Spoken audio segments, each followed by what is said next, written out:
Welcome back to Wildlife Wednesday. Today, I'm asking for your help to keep wildlife wild this spring.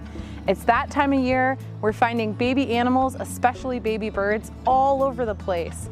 And when we think an animal is orphaned, of course, it's our instinct to be worried. A human infant would never be left alone in the middle of the forest or a field.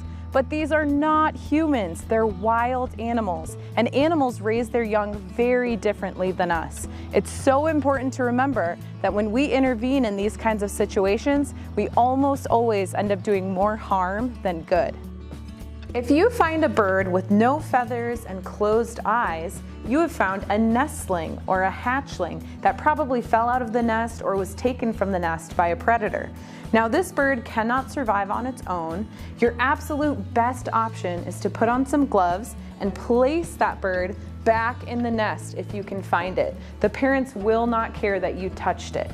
If you can't find the nest, you can place the baby bird in some shrubs or bushes where it has some protection and the parents can find it if they're still around. You could even make a makeshift nest out of a basket and tie it up in a tree.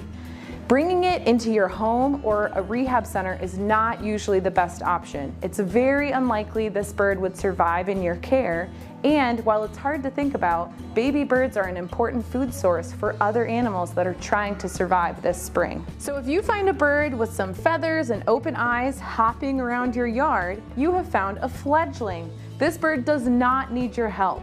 Birds jump out of the nest before they can fully fly, and they learn to fly from the ground up. The parents will continue to care for these birds until they're fully mature. So it's best to leave those birds where you found them. If you scoop them up and bring them in your house or bring them to us, not only is it stressful for that bird, but for the parents.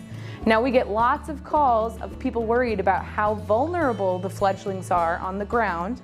And while that's true, the parents are still there protecting them, and they can flutter enough to evade most predators. You can help by keeping your pets inside until these birds can fully fly, and talking to your neighbors about keeping their cats indoors. If you do find an animal that you think is injured or does need help, stop and gather more information before you intervene. As I tell students here at Montana Wild, put on your wildlife biologist hat, do some research, call your local FWP office, or call us here at Montana Wild. By taking the time to think before you intervene, you can help us to keep wildlife wild.